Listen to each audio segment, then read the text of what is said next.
Hi there. We're excited this year to be dealing with the biggest set of transitions in the internet economy since the dot-com bust.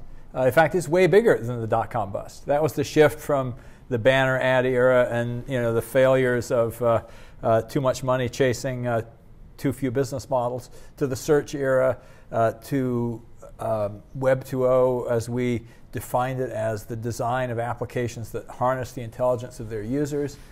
But now we're in this phase where a half dozen things are happening at once.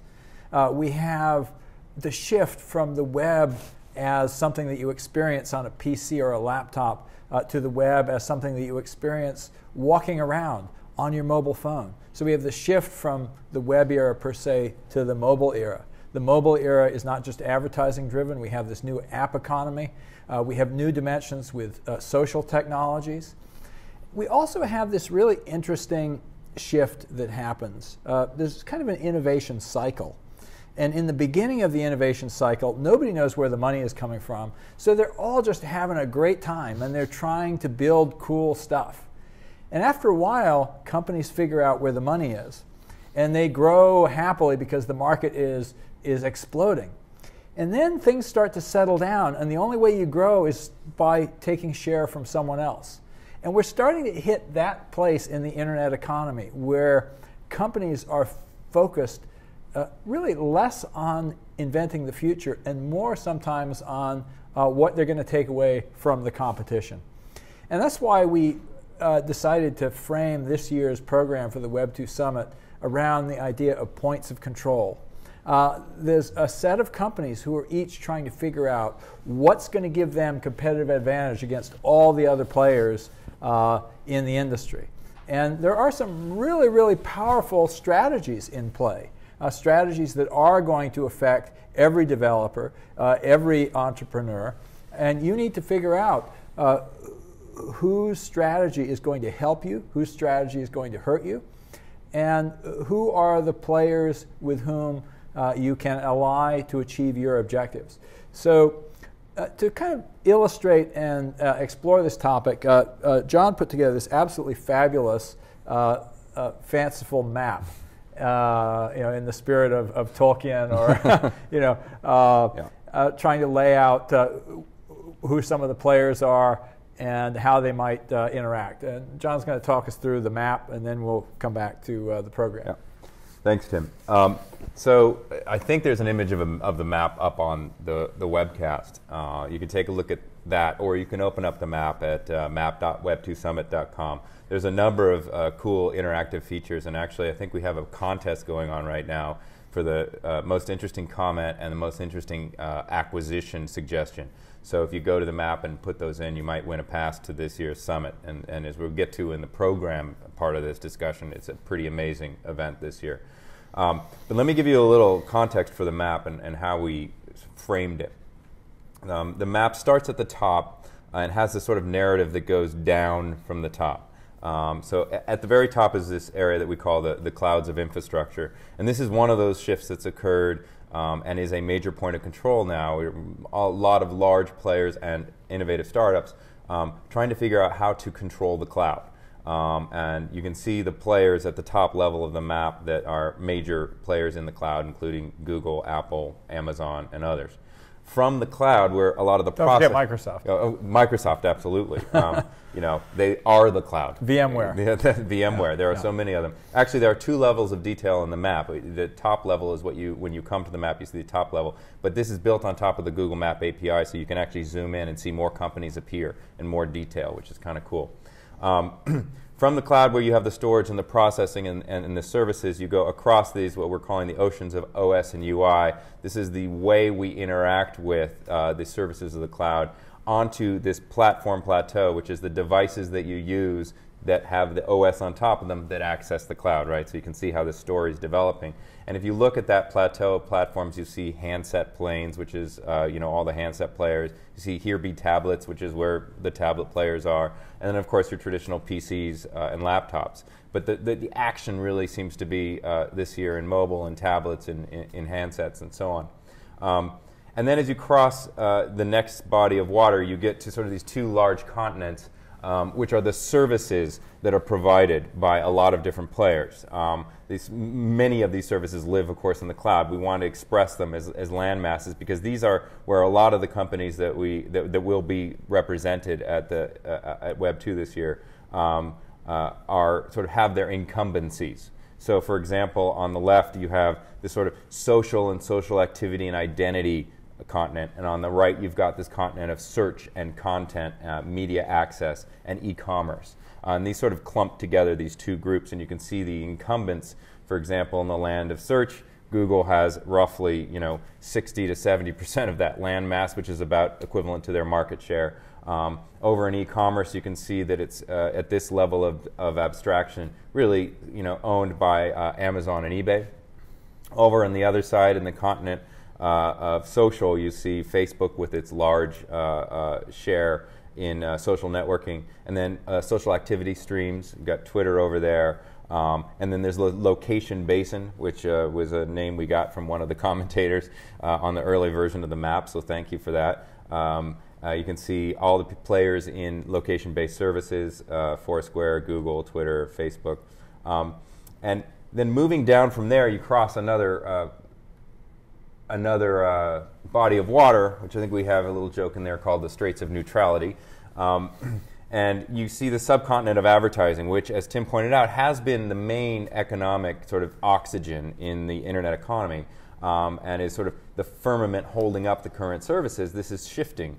Certainly, we're going to be discussing that in the show this next month. But you can see the major players who are making big moves to own advertising as a point of control.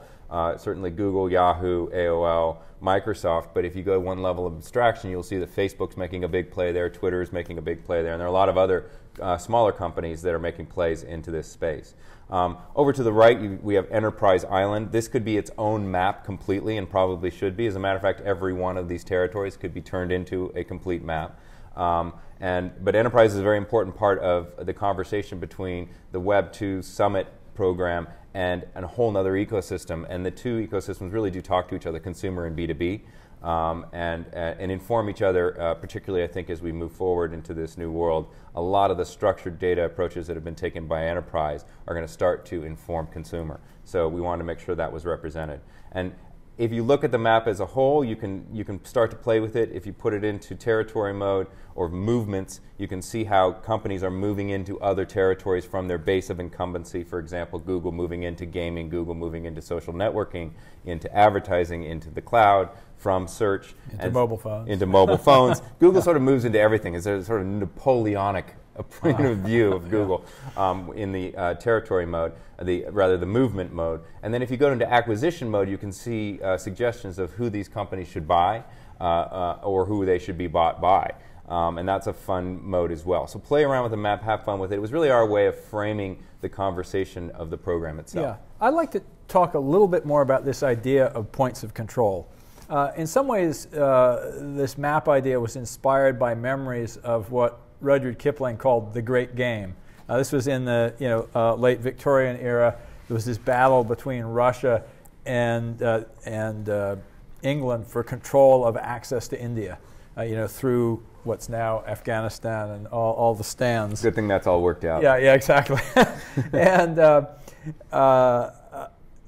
the idea was if you controlled the passes, you controlled access. For armies, you controlled access for commerce. And I think we have the same thing starting to happen in this internet economy. If you look, for example, at the mobile world, and you look, for example, at the iPhone versus Android, each of those represents a point of control.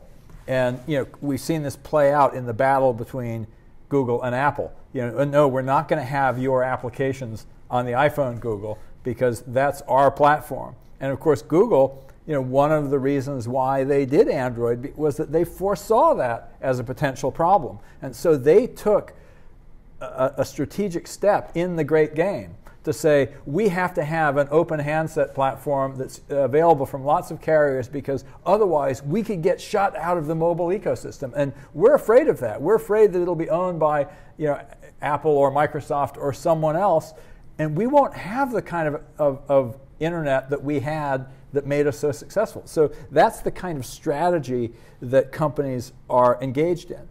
Similarly, we look at Facebook, who says, wow, the social graph is a point of control. And they had a strategy for a long time where the Facebook platform meant build applications on Facebook, in Facebook. And they took a different strategic turn where all of a sudden in mobile, they decomposed the app into a set of services. And you go on your mobile phone and you get an enriched application by getting little bits of Facebook functionality. And so again, a strategic turn, understanding how they're going to play in the new landscape. Clearly, one that I'm really fascinated in is payment. You look at the way that Apple and Google both own a payment platform on the phone. They're accustoming users to buying digital goods. And so, of course, Facebook has to get into payments because they look at that and they go, wow, Apple and Google could just turn the phone into the payment platform and get people used to paying through them. And we've got to have something in-app. PayPal obviously trying to be a neutral party, an arms supplier to all app developers. So this is the kind of thing we're trying to explore in this map. But more than that, we're trying to explore in the program. So what we really want to talk about now is a little bit, what do we have in the program and who are we going to be talking to and how are we going to explore these ideas about, who's going to do what? Yeah, and I think we can't really, I think we're setting it up great by starting with Eric Schmidt from Google because they have so many different plays and so many different points of control that we can talk about media access with Google TV, we can talk about Android and sort of the elephant that's not in the room, which is Apple. We'll come back to that. We'll come back to that, right, which is Apple. We can talk about the point of control that still is search, which is still driving a massive amount of traffic, and I think always will, but it will morph as to what it is, with Microsoft, who will also be there, really making a push for share, both with its deal with Yahoo, which developed and is still developing over the last year, as well as launching Bing straight at Google. We can talk about Google going straight into enterprise and trying to play on Microsoft's home turf of Office and Windows with Chrome and Google Docs and Google Apps. I think we're also going to find that Eric's going to push back on the idea of points of control and say, no, we're focused on points of openness. Right. We're trying to keep this platform open. And it's a legitimate point of view, but you also have to say, oh, is it true? And we're going to be having some interesting discussion about what does it mean for the internet to stay an open platform, in this new mobile world. And who would have thought that a point of control would be gaming? I think 5 years ago that wouldn't have even been a real discussion point because games were consigned to this box that was separate from the web. And now the largest, fastest growing gaming company is now seen as potentially an identity play, a payment play, a commerce play, which is Zynga. And Zynga will be there, and we'll hear from Mark Pincus on the first day as well. So that should be very exciting. Yeah, and it's interesting. There's something I started thinking about recently with Zynga.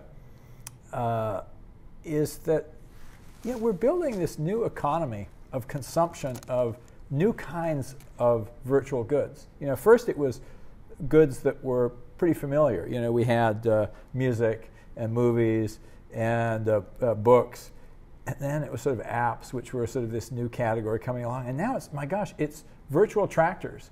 and what is this telling us about? I think there's going to be some other really surprising turns in digital goods e-commerce, where we're going to find people paying for things that used to be free. We're going to find people giving away for free things they used to pay for. We're going to find all kinds of new, interesting ways to monetize. There's some fascinating companies. I think of somebody like TrialPay. They figured out a new angle on how do you turn unused funny money into real money. Right. You look at anyway. There's a lot of really interesting stuff going on. So on day one, a few other things that are probably worth pointing out. We have Robin Lee coming from Baidu, and this is going to be very interesting with Google pulling out in the last year, basically withdrawing from China and deciding it doesn't want to play by those rules. Robin Lee and Baidu's been the most impressive company from a NASDAQ stock performance. It's basically the Google of China. So we've got, beginning the day, we've got the CEO of Google. Ending the day, we've got the CEO of what's known as the Google of China, which would be an interesting, there's another interesting wrinkle there. Doesn't Yahoo own a pretty large share of Baidu? It may be one of their most valuable assets. Well, so Yahoo, we have Carol Bartz coming the next day, and she always is salty and interesting and has some fun things to say, but she's also in a pinch. And this is a stage for her to really declare that eternal question which she always asks, which she is always asked, which is, what is Yahoo? And so we'll certainly be asking her that. I want to note that we can't actually talk about it specifically, but there are a number of really interesting announcements that will be made at the conference that I wish I could disclose, but I'd be shot if I did. But there is a very interesting set of announcements that relate to this theme of points of control. And I'm not giving anything away, but we are hearing from Comcast at the end of the day, and the new president of Comcast, given that Comcast is swallowing NBC, they needed someone to run Comcast because Steve Burke, who is the COO, is now going over to run NBC. And so this will be the first time really that we all meet Robin Lee, the first time that we also meet the president of Comcast, which should be very interesting as well. And that's all day one, and not to mention all the dinners and the events and the networking time. So that's just bits with all the high order bits. There's so much we haven't mentioned just on day one, but that's sort of day one, and we can move perhaps to day two and talk a little bit about some of the highlights there. I think we're starting with the CEO of Adobe, Shantanu, who's coming back, and it's been a year for him. He's been sort of in the middle of this move to mobile. And sort of in the crosshairs of Steve Jobs. What's your thoughts on the whole Adobe Flash issue? It's kind of interesting. It seems to me that the story of rich media is far from over. It's going to be very, very different in mobile. I think the HTML5 story is still untold. There's also really interesting, question around Silverlight versus Flash. Adobe is pretty good at responding to the market in terms of how do you embrace and extend any threat to your platform. So they're integrating HTML5 with Flash. Right. I think they're doing some smart things, and they're going to be a player. And one of the questions, of course, which was raised earlier this year, is somebody going to acquire them? Right. And whether or not that turns out to be the case, you could certainly argue that the tool sets that Adobe has are going to continue to be a really important place to play. Yeah. And I think we're actually going to see some really interesting announcements over the next year as you start thinking about the cloud. Right. And what does it look like to do sort of compute and design intensive work in the cloud, for example. Exactly. So I think there's going to be some hopefully we can get some of that out of Shantanu when we talk to him. We're going to have a conversation with two of the major both old and new players in mobile, the people responsible at HP for the acquisition of Palm. So we'll have the former CEO of Palm, John Rubinstein, as well as his new boss, Todd Bradley, in a conversation about where we can clarify, and I think a lot of people are curious to clarify, what is HP going to do with Palm, the new web. Did they make a mistake in buying Palm? We can ask them that. And we also have the CEO of RIM. The same day, Jim Basile, and that's going to be Basile. I think I may have said it wrong, but that's going to be very interesting because they've got a new tablet out, the Playbook, which I think we'll be able to see and play with there. and a lot to talk about their strategy, which sort of takes a page both from the Android and the Apple playbooks, and so that should be interesting. And in between, a bunch of other really interesting conversations. There's a really interesting question too with mobile. Right now, we really are seeing it shaping up to be an iPhone versus Android battle, with everybody else seeming to be in the noise. Will that continue to be the case? Or will, for example, the carriers say, well, we're not sure we like a duopoly. Right. We have to play some other bets. I think back to when Microsoft saved Apple. Right, I remember that. And you start thinking about who's going to place bets that says, no, we need to have another alternative. Right. There may be some really interesting speaking of news carriers, there. we're going to have the CTO of AT&T, and we're going to be asking him to kind of explain to us why the network is so difficult to use. And I'm quite happy that they've agreed to come and answer that question, because they believe that there is an answer and that they're addressing it, and we can ask it, just probably at the same time as everyone on their iPhones in the hall probably can't get online, which always happens at every Web 2.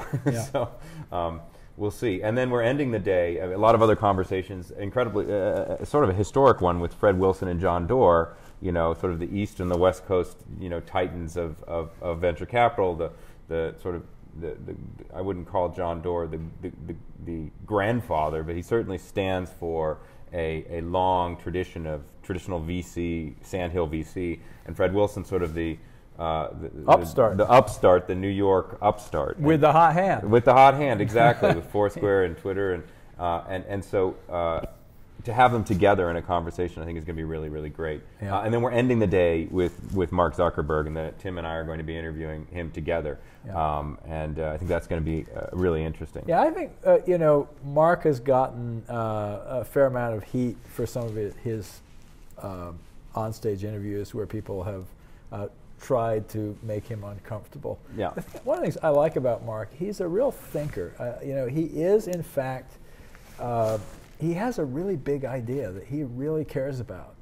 And he reminds me a little bit of people like Steve Jobs, Jeff Bezos, in that he has something that he's trying to achieve through shaping his product. He has the idea, and it's bigger than what he's actually been able to do so far. Right. And he keeps trying to make it better. So he's fundamentally idea driven, and I find that he's trying to build a future, and he's not just out there trying to figure out how to make money, how to turn Facebook into a powerhouse. He really is trying to figure out what is the future of social.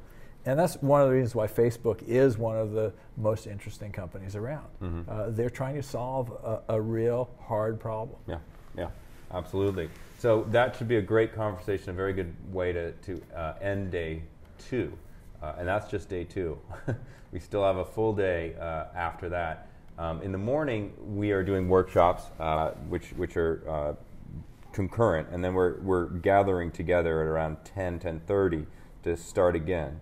And I'm really pleased that we're doing sort of a little bit of a curveball, and that we're bringing the director of Waiting for Superman to Web 2, and a couple of other experts in education.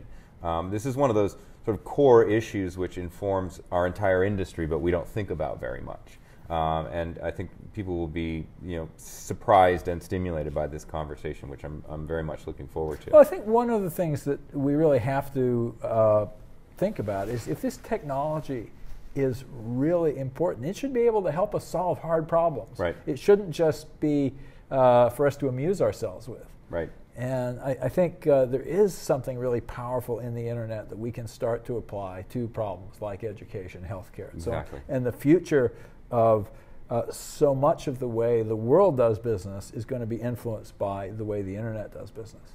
Yeah. And after that, I mean, we have a few high order bits and Ignite sessions, but also notable is a conversation with Julius Janikowski, the chair of the FCC, who has had, one might say, a up and down first 2 years as a chair of the FCC. He's had some wins and he's had some losses, most notably in the loss column around regulation of the internet itself. So that should be a very interesting conversation. A couple of conversations around location-based services. Frank Quattrone's coming back, and in more ways than one.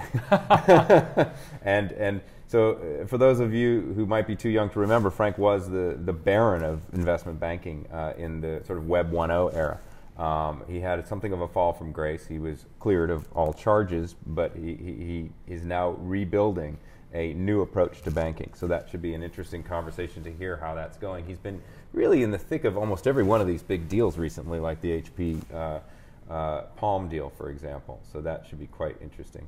And then, we move on to a content conversation. We talk about content and media access as a point of control. Really pleased to have Reed Hastings, who I think has built one of the most, interesting and valuable content distribution businesses. Started as a Web 1 company, went through the Web 2 era, and now is sort of poised to be the center of all things streaming. Yeah, I was really surprised to see in a story recently about Netflix that during peak evening hours, they are the largest source of internet traffic. I think it was over 30%. Yeah, it's just astonishing. It's astonishing. They have made an amazing transition. They're also an amazing company culture, so there's a lot to learn from them. Yeah, exactly. Yeah, I've seen that 200-page deck. Have you seen it? Yeah, it's fantastic. It is fantastic. And we're going to wrap the whole conference with a conversation with Ev at Twitter. And Ev recently gave the CEO title over to Dick Costello. There may be a chance that Dick will show up too. I don't know. Yeah. But I think it's fitting to sort of anchor the conference with a conversation with a fellow who really first was on our stage 3 years ago, just introducing this concept, and now is sort of 160 million accounts later. Really, has a tiger by the tail and is trying to figure out where to go next with this platform called Twitter. It's so funny because Twitter is one of these great examples of a technology that is so clearly powerful and useful. And it's not clear to any of us, unless they have some secrets down there at Twitter HQ, what the business model is going to be. They're a little bit like Google before the invention of AdWords. Right. And it was clear that it was incredibly useful, right. but it wasn't clear how they were going to make money. And I think this has got to be the question that is burning in their minds. Hopefully they have some answers. Yeah. Well, they've launched a few answers. We'll see how it's going. That's going to be interesting because there's only be a couple quarters in since promoted trends, tweets, and so on. Yeah, I want to come back to something you said earlier. Yep. You mentioned the one company that's notably absent. Oh, right. Yeah, who would that be? Apple. That's right. It is interesting. We've reached out again and again to Apple, but it's part of their point of control is media access. That's right. They basically don't like to be part of any event that they don't control. Right. And I guess I would say that says something about their culture, it does. That they don't really get the web. Yeah. And they don't want to be part of the conversation. They want to control the conversation. Yeah. I was disappointed because we have friends there who wanted to be part of this and who wanted to join us. Yeah, on they're stage. making some fascinating acquisitions. Yeah. They have some fascinating challenges. If you look at the big players there, I mean, they have reinvented the landscape, and yet there are a lot of pieces. They don't do search well. They've got to figure that out because in many ways the App Store is the new Google. Yeah. It's like if content is being delivered as apps instead of websites, then they've got to be as good at Google at figuring out which apps are the right ones to feature when you search for something. And as good as Amazon. Yeah. And there's another piece to the pie. That's right. And so you've got to ask yourself, where are they going to get that capability? Are they going to build it? They don't really have a cloud development platform. Are they going to just sort of punt on that? How are they going to think about that? What's their social strategy? They're still trying to charge people. There's sort of a lot of places where we can certainly talk amongst ourselves. I have a lot of questions for Apple. I have a feeling that Apple is going to be much in the dialogue. Yeah. When we talk to Mark, for example, we'll ask him, how the negotiations are going for data sharing with Apple. Yeah. When we talk to Eric, Apple will inevitably come up. When we talk to Yusuf at Microsoft, Apple will come up. So there'll be much discussion of it, and I'm personally, I wish they'd join the conversation. I do too, but I will say this for them. Their strategy works really well when everybody's talking about you. That's right. You can't knock that as a point of control strategy. Yeah, it's what makes Apple. Yeah, that's right. Yeah, absolutely. Yeah. So do we have questions? Do we have time for questions? Yes, we do have some questions. Scott is asking why YouTube has such a small area on your map. So the question is, why does YouTube have a small area on the map? I'll have to take a look at the area on the map to make sure that I can defend it. First of all, as much as we would have liked to have made this map actually driven by market data, for example, revenue or market share or some combination thereof, employees or whatever, it isn't. We'd love for it to be, but we had a limited budget and a limited amount of time, so it was really, doing this. That may be the real answer as to why YouTube has the current size. Because YouTube is clearly important. Yeah. So, YouTube's in this example smaller than Yahoo or Automatic WordPress or the old media barons. I can't really defend that other than to say, it's at least it's on the map. But it really is interesting because part of what we wanted to do with this map is to get the conversation going. Right. That's right. And the question that you have to ask is, what other video players are there? If video and user-generated video is a point of control, other people are going to have a strategy for dealing with it, because right now, YouTube is such an overwhelming player in that space. While Google hasn't, at least by most reports, succeeded in monetizing it to the level that one might have hoped, it is like Twitter, one of those fundamental utilities of the net that everybody depends on. Yeah, should be probably a little bigger. Yeah, we'll do that in the next draft.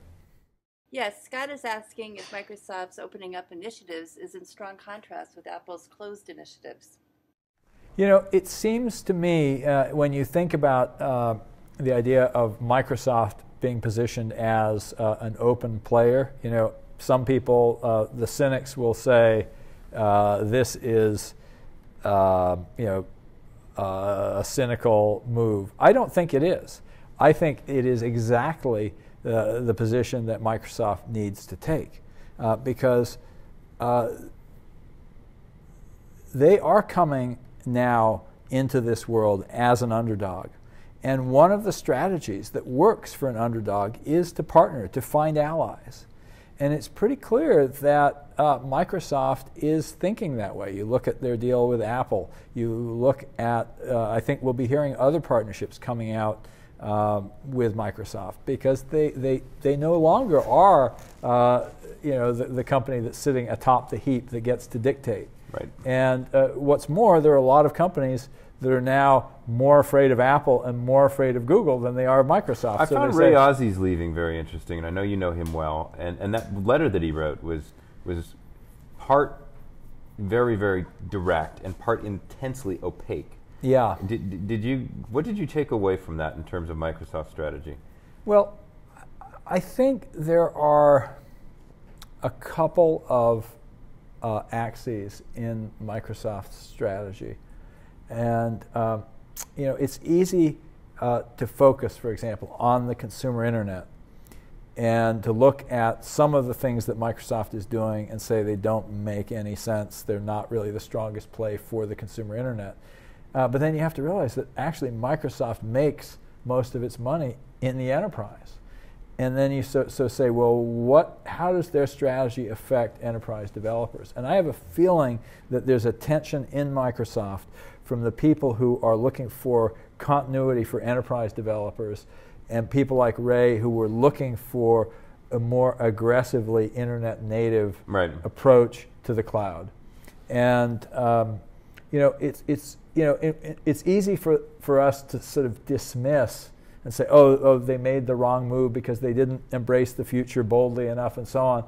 But when you have a really big company with a lot of revenue and you have an install base, it can be really strategic to service that install base. Yeah. And just for example, when Microsoft went from being a client only company where they sold Windows as a client into getting into the server business, they created continuity for their developers. So people who had been Windows client developers were suddenly able to be client-server enterprise developers. They made it sort of continuous. And I think that's part of how they're approaching cloud as well. They're really trying to make it easy for developers, particularly corporate developers, to start migrating seamlessly to their cloud offering. And we might, as I say, well, they're not as aggressive at getting the innovative startups on their platform as, say, an Amazon with this sort of low-level offering. But we may be surprised and find that their strategy is actually very powerful for the market that is going to spend a lot of money. Right, right. And so I think I would bet that's part of the, the underlying dynamic. Right. This really, there is something. I mean, I loved Ray's piece. It reminded me a little bit of a letter that a guy named Dave Stutz wrote many years ago, which actually shaped my original What is Web 2.0 paper. He finished with the line, "There's plenty of money to be made writing software above the level of a single device." And we've actually let that phrase fall out of our dialogue about the internet, and it's a fabulous way to describe what's happening on the net. I've talked about that. Web 2.0 is really about building an internet operating system, but software above the level of a single device is another way to think about it. We have all of these devices that are cooperating, and they're cooperating through various kinds of cloud data services. And the number of devices, the types of devices, the number of opportunities to encounter computing in our environment is going to proliferate so wildly over the next decade that the future is going to look very different from the past. And I think that Ray, a very forward-looking guy, is probably wanting Microsoft to place a bigger bet on the unknown future rather than the known future. Mm-hmm. And Microsoft, as a business that is, focused on serving their existing customers, is placing, a strategic bet that, particularly on that enterprise island, right. There's a very, very different kind of play than there is just in the pure consumer internet. Yeah. So, other questions? Oh yeah, and there's a great discussion about the maps, by the way, going on in the chat room. So anyway, Brian is asking about the melding of TV and the internet. He said it would be great to hear more about the Comcast content provider platform versus the Google TV internet platform, television and the internet. So the question is about the merger of television and the internet. I think this is one of the, and this has been something we've talked about at Web 2 for 7 years. What's different this year from every other year is that it's actually happening. Yeah. And that's a big deal. So we had Brian Roberts from Comcast last year. Yeah. And Brian was, basically talking in the future tense. Since then, every cable company has announced their intention to have a mobile application suite with the ability to take your cable television subscription and watch not everything, but some of it on these mobile apps. And that's an interesting, where we are is the negotiations that are occurring right now for access to television and access to, branded filmed content are frenzied.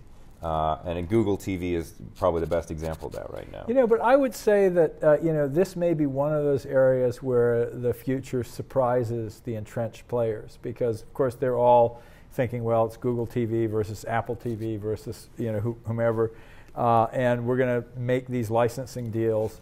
And meanwhile, people are watching whatever is on Netflix, and if it's not on Netflix, it's going to maybe not exist. Yeah, so in it's quite an the same entirely way. new distribution And play. so it's very, very interesting that what started out as time shifting might actually turn out to be kind of the new channel. I think about certain kinds of shows, and you buy them. And of course, so in that sense, maybe buying a TV show in iTunes is more important than, for example, streaming.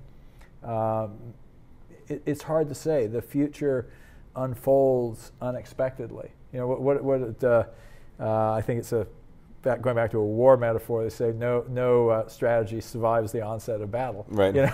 And we have here a bunch of companies who are making plans, but then once you start engaging with the consumer, it may turn out completely differently than we expect. Well, fortunately, we can answer that question during the show, because we'll have Comcast, we'll have Google, we'll have a lot of the players, and we'll have Reed from Netflix, and we'll have Reed, so we can ask them these very questions.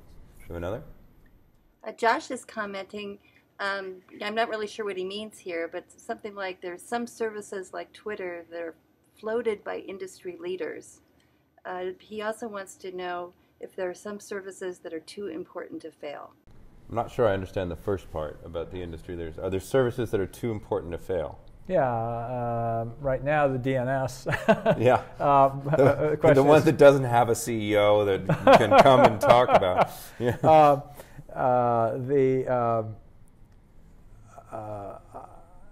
I think people would be extremely upset. I think there's so much inherent value in a service like Twitter, for example, that even if for some reason it cratered financially, someone would pick it up. Simply for that archive and that engagement and that sort of flow of interest that can be in some way or another monetized. Oh, absolutely. But I think there's no service that's too big to fail. I mean, I think MySpace proves that. Yeah. Right? I mean, it's not that MySpace has failed, but I think it's failed in the face of competition.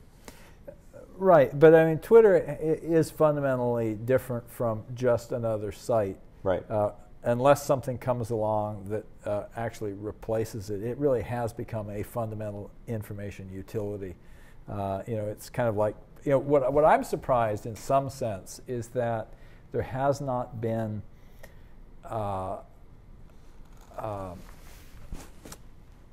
in some sense a distributed Twitter. And again, people have tried like Identica to do something. But if you think about email, for example, which is another fundamental system utility, or the web, it's really a protocol that anyone can implement. That's right. And Twitter is really the first protocol and service that really is owned by a single company that has gotten to that level of fundamental system utility. I guess Facebook in many ways is in that same category. But it is uncharted waters.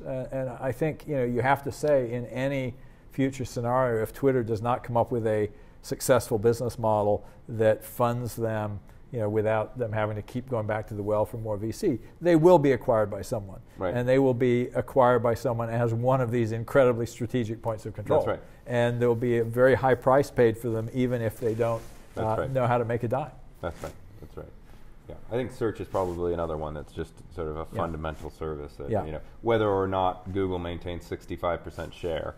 But search, again, though, the fundamental technologies of search, web crawling and so on, intensely were prohibitive. Widely available, and it was just, Google got to dominant share by being better at it at a time when other people weren't paying attention. Right. Whereas Twitter really created something new.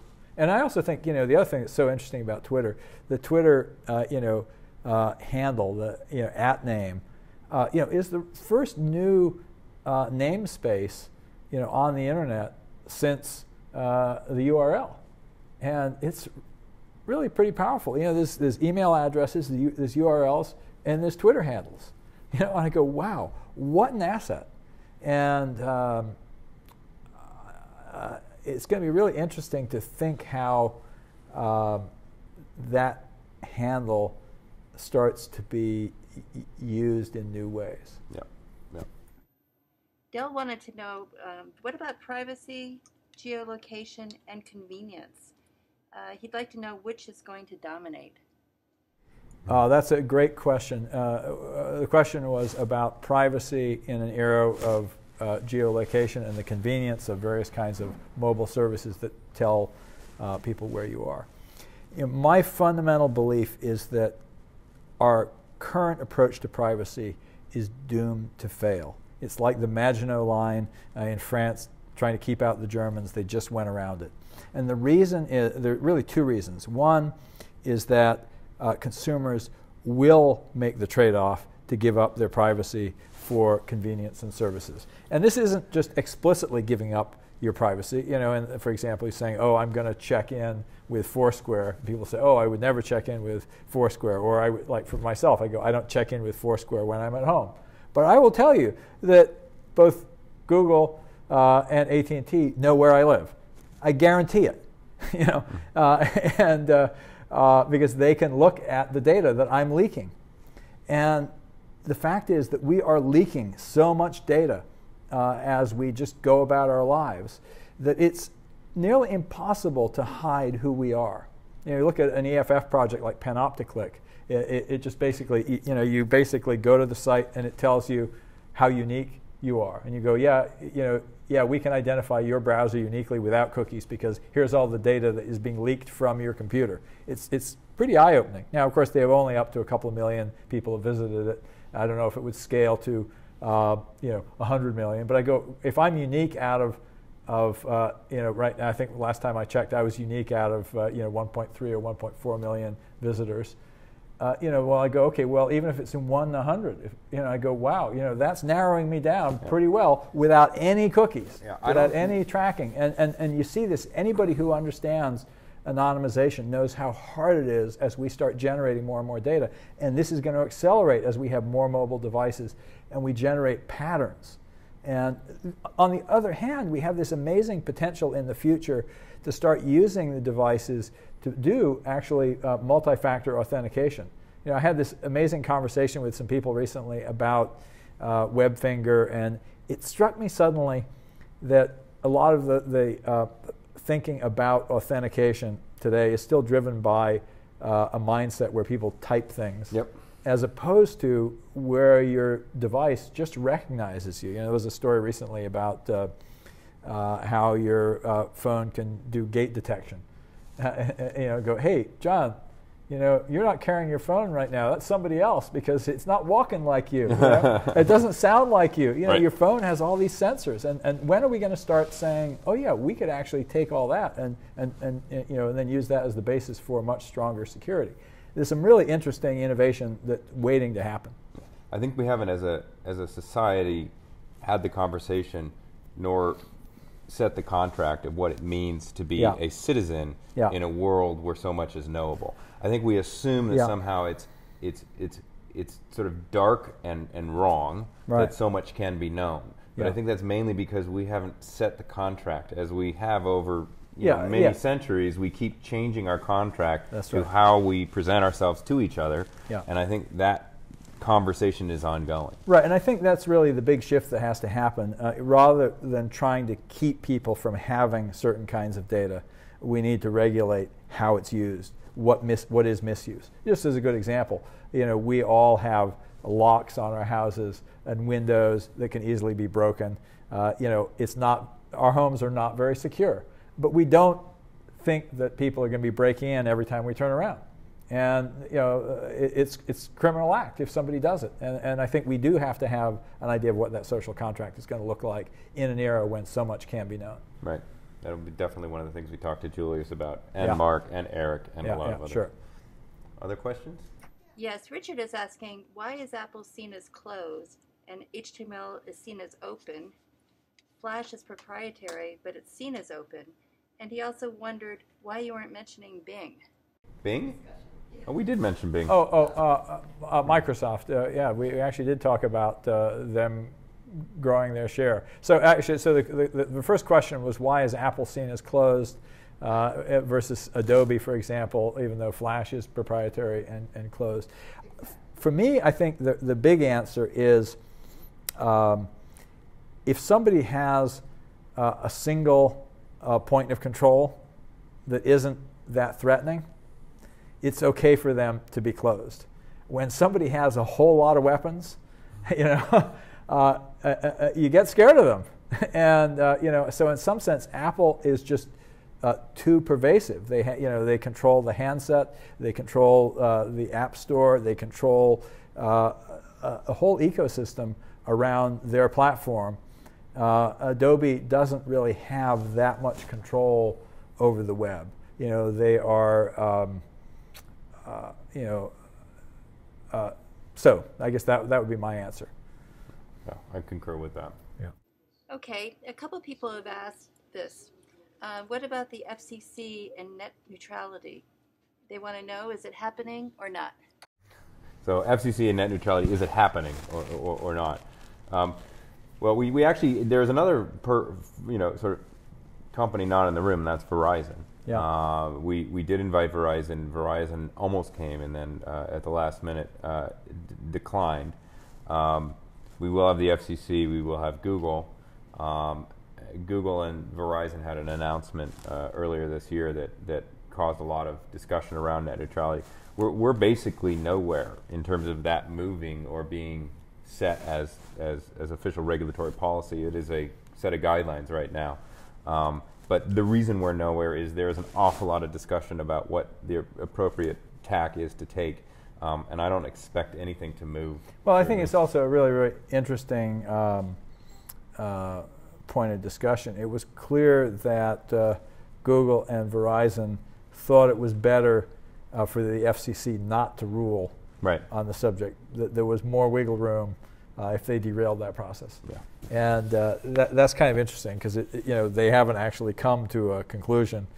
The other really interesting discussion, I have increasingly been talking to technical people who have had a different opinion about net neutrality than I would expect them to have. There's a certain article of faith on the internet that net neutrality is fundamental to the internet, and yet some key technical people at big open sites have made pretty strong statements that they think we should be allowing more experimentation around how people deliver service. And I think that when I've talked with Julius about it, the point that I've tried to make is, if there is competition, we don't really need net neutrality, because people who do the wrong thing will get routed around. And we have to have net neutrality in areas where there is no competition. And so part of that is trying to understand, once again, where are the points of control? Where are the choke points where a single player could advantage themselves and disadvantage their competitors, use that point of control to extract monopoly rents, because then we really need net neutrality. But for example, if there is multiple entry points to the internet into the home. And I think that was part of the point that Verizon and Google were pointing to. When you look at the wireline infrastructure with the cable providers, there are a lot of places where there is a monopoly. But I think in mobile, we actually don't have a monopoly in most places. And there is competition it's just an oligarchy. It's an oligarchy, that's to be sure. But there is the possibility that if somebody does something really aggressively, then one can make a business plan that is the opposite of that. So I think that's actually going to be that may be a way to think about it. Yeah. Okay, we're almost out of time, so only one more question. A couple of people want you to make some predictions. In fact, Richard is asking, what's the next big thing? And in related questions, Josh wants to know, when have you been off base? All right, so I'll make one prediction, and then you can make one. And I won't say this is the next big thing, but it is one next big thing. I think it is offline e-commerce. One of the things that totally changes with mobile is that we're interacting with the world. And so the ability to buy stuff on the spot with your mobile phone, and what's going to drive that purchase. We see Foursquare beginning to be somewhere in that space, people making offers to people who check in. But I think there's going to be a lot of innovation in that local payment space. Sites like Bling Nation, working with PayPal. They had an announcement at PayPal's conference yesterday. They're expanding their services basically, where you can just pay with PayPal, with a little RFID tag, attached to your phone, add a merchant, bang, it's kind of like bump for payment. Yeah. And I believe I've seen on the net, somebody unearthed a plan for a future Apple phone, which included an RFID tag. So that kind of functionality perhaps being built into the handsets. I think that there's going to be some really interesting stuff with online, with online to offline. You can also look at things like Groupon. Right. You can look at. Yeah, I was going to say that was going to be mine. Is like I don't think people quite, including myself, as recently as a year ago, really understood how important this new signal of location is. Yeah. It is, and that informs all the offline-online integration that you're discussing, and a lot more. And yeah. It will force this privacy question that we just discussed. It will force most major enterprises to rethink the way they actually organize their internal management structure, because they have to respond to customers at scale, one-to-one, which they don't know how to do right now. And it will, I believe, create a renaissance of small business. That once those small businesses get onto the platform of a location signal, just like they did 10 years ago, get onto the platform of search, it's going to shift how small businesses connect, which I think is going to be a big deal. Yeah. So I think that's our, is that? No, well, oh God, there's just, search my site for predictions and you'll find all sorts of ones that were wrong. I do one every year. Well, I would also say that there's a famous aphorism that said, being too early is indistinguishable from being wrong. And there's certainly some things that we've been talking about for a long time that are only now coming true. Particularly in this area of the way sensors are going to change UI and so on. Oh, definitely. The other thing, just again, I think is really worth mentioning is when you go back to look at the map, look at the acquisition mode. We'd love to have your feedback, your thoughts on who's fodder for acquisitions, who fills the holes. Right. And not just acquisitions. I think we also think about partnerships. I was thinking today, oh my gosh, if Apple were to make a deal with Microsoft, with Bing, for search technology to integrate somehow into the App Store to get better at search. Yep. That'd be a really powerful play. No, I'm sure Microsoft's just waiting by the phone. Yeah, and so you go, wow, that's an unlikely partnership for various reasons, but maybe not. Right. And because at this point it's so clear that both Microsoft and Apple want to hurt Google more than they want to hurt each other, at least in search. Yeah, at least in search. And so we are going to take the acquisition information and maybe during the opening or sometime during the conference itself, we will sort of talk through some of the most popular acquisitions. So I actually will invest in them. Come on, no. Actually, we're probably too late for that. Being too late is indistinguishable from being wrong. Hey, that's right. Well, thank you very much for taking the time to be with us today. It's a lot of fun to talk to you, and hopefully this has been a good use of your time. All right. Thanks a lot.